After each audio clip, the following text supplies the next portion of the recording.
할렐루야. 사랑하는 우리 예스 청소년부 친구들 반갑습니다. 오늘은 큐티 11차입니다. 마태복음 10장 말씀이죠. 8월 21일 금요일인데 오늘 우리 친구들과 하나님 말씀을 읽고 묵상하면서 그 말씀의 능력으로 하나님 마음을 깨닫고 하나님께서 기뻐하시는 예배를 올려드릴 수 있기를 소망합니다. 함께 말씀 묵상하기 전에 기도했으면 좋겠습니다.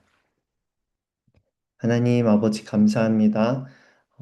이 새벽에 하나님의 말씀 앞에 섰습니다. 하나님, 사람이 떡으로 사는 것이 아니고, 떡으로만 사는 존재가 아니라 하나님 말씀으로 사는 존재라고 하셨는데, 우리가 삶을 살아갈 때 하나님의 말씀을 내 마음 가운데 새기고 그 말씀을 묵상하며 그 말씀에 순종하며 살아갈 수 있는 우리 예스 청소년부 되기를 축복합니다. 하나님 말씀을 묵상할 때 그 말씀이 깨달아지게 하시고 하나님 마음을 알게 하시고 그 마음을 따를 수 있는 그런 말씀의 능력을 우리에게 부어 주시옵소서. 감사드립니다. 예수님 이름으로 기도합니다. 아멘. 오늘 우리가 함께 묵상할 말씀은 마태복음 10장 말씀입니다. 저는 세번역 성경으로 묵상했고요.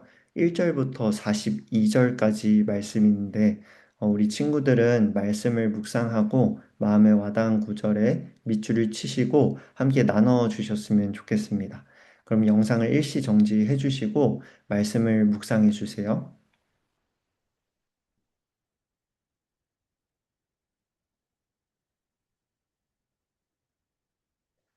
말씀을 좀 읽어 보셨나요?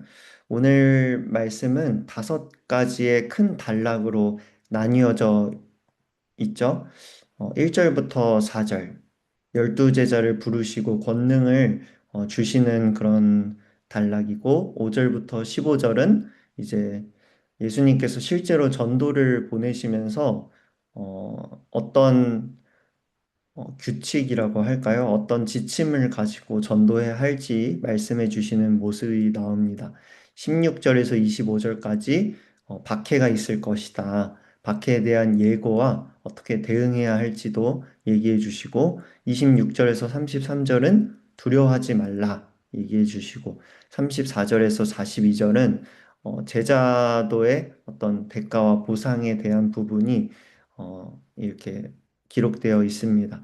1절부터 4절을 보면은 이제 제자들의 12명의 제자들의 이름이 이렇게 나열되어 있는데 흥미로운 부분이에요.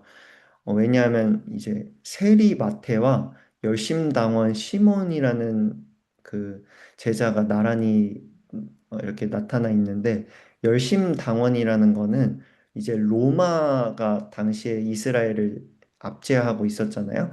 그런데 이 로마의 압제에 무력 저항을 했던 사람이 이런 급진파, 그 열심당원이라는 사람이었어요. 그러니까 로마에 대적하고 약간 레지스탕스처럼 이런 사람들이 열심당원이었습니다.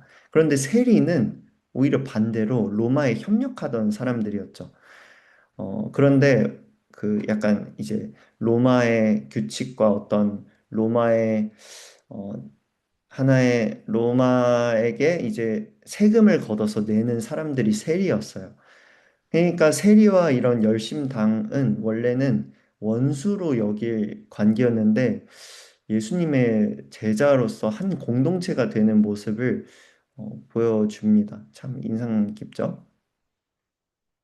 저는 개인적으로 이제 5절에서 15절 말씀 중에 음, 12절 말씀이 와닿았습니다. 너희가 그 집에 들어갈 때에 평화를 빈다고 인사하여라. 이렇게 말씀하는데 예수님께서는 이방인의 길로 가지 말고 그 이스라엘 집에 잃어버린 자에게로 가라. 이렇게 5절, 6절에 말씀하셨는데 어, 제가 오늘 오랜만에 그 소연이와 만나기로 약속을 잡고 소연이가 이제 집으로 좀 초대해줘서 소연이가 이제 그 좀 자취방을 얻었나 봐요. 그래서 은지 전도사님이랑 함께 소연이를 이렇게 만나려고 하는데 아 내가 오늘 소연이를 만날 때 평화를 빌어줘야겠구나. 이런 마음이 좀 와닿았습니다. 여기서 평화라는 게 그 샬롬을 의미하는 건데, 그냥 단순히 너가 잘 되길 바란다. 이런 뜻을 넘어서서 그 평화는 하나님이 통치하시고 다스리실 때, 예수님이 내 마음에 있을 때, 내 마음 속에 정말 진정한 평안이 있고, 그 복음을 받아들인 사람이 얻게 되는 그 평안을 의미하는 거예요. 어, 하나님과의 올바른 관계 속에서 누릴 수 있는 회복과 이제 온전함을 말을 하는 거죠. 우리 소연이가 평안을 좀 받았으면 좋겠습니다. 근데 또 13절 말씀에 이 평안을 빌 때 평화를 누리기에 알맞으면 그 평화가 집에 있고 알맞지 않으면 평화가 너희에게 돌아온다. 이렇게 말씀합니다. 제가 이번 주에 그 바른 말에 대해서 또 이렇게 설교 말씀을 우리 친구들과 나눴는데, 우리의 말은요, 우리의 축복은 그냥 공중으로 흩어지는 게 아닌 거예요. 실제로 효력을 갖고 있는 선언이라는 걸 알 수 있습니다. 마치 화살처럼 우리가 화살을 푹 쏘는 거죠. 받을 준비가 된 곳에는 그 화살이, 그 말이 그곳에서 머물게 됩니다. 그런데 받지 못할, 받지 않는 곳에서는 그 화살의 축복의 말이 다시 보낸 사람에게 돌아온다는 것을 나타내고 있어요. 이건 되게 영적인 중요한 원리가 있는 거죠. 제자들이 이제 복음을 전할 때 그 평안의 선언은 복음의 메시지와 평안의 선언은 다른 게 아니라 사실상 하나를 말하고 있는데 그 집이 복음을 받아들이기에 합당하면 그곳에 임하지만 그들에게 선포한 이 하나님의 복음이 합당하지 않고 거부한다면 그 축복은 그냥 공중으로 사라지고 없어지는 게 아니라 도로 축복을 한 자, 복음을 선포한 자에게 다시 돌아온다는 거예요. 그래서 사실상 우리의 전도는 실패가 없는 거죠. 전도를 우리가 하기 위해서 교회에 와라, 예수님 믿어라, 이렇게 복음을 전하는 사람의 그 축복은 다시금 그 사람들이 거절을 하고 받지 않는다면 다시 돌아온다. 전도에 실패가 없다. 이런 말씀이 인상 깊었습니다.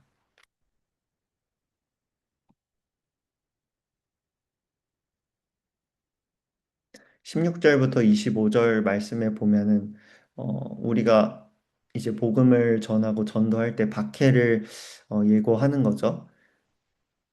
전도는 사실 낭만적인 건 아니에요. 거절이 있고 오늘 말씀을 보면 공의와 회당과 총독과 임금 앞에 막 끌려갈 것이다. 심지어 가족들에게도 배신당할 것이다. 이렇게 말씀하는데 그럼에도 끝까지 견디는 자는 구원을 얻으리라. 이렇게 약속하고 계시죠. 26절에서 33절 말씀은 두려워하지 말라라는 말이 세 번이나 반복됩니다. 우리의 두려움의 대상이 잘못 향해 있을 때가 참 많은 것 같아요.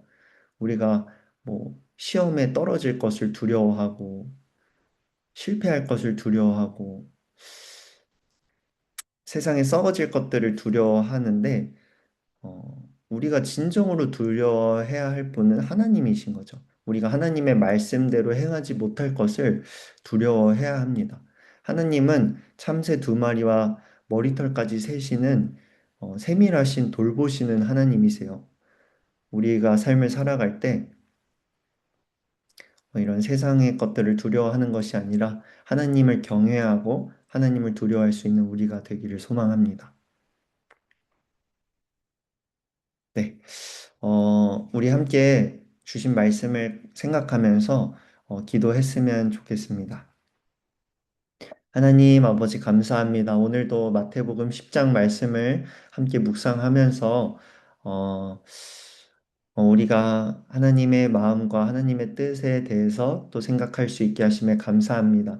하나님 아버지, 우리가 하나님의 사랑을 받은 자로서 마땅히 우리가 그 사랑을 전하고 그 복음을 전하고 다른 이들에게 평안을 빌어야 될 우리임을 기억합니다. 하나님, 그 복음을 전하는 과정이 순탄치만은 않겠지만 끝까지 우리가 복음을 전할 수 있게 도와주시고 특별히 사랑하는 지체들에게 우리가 복음을 전하고 평안을 빌게 할 때 그들이 하나님과의 올바른 관계가 회복되어서 그들이 평안을 누릴 수 있는 진정한 샬롬을 누릴 수 있는 그들이 될 수 있도록 주님 도와주시옵소서. 감사합니다. 예수님의 이름으로 기도합니다.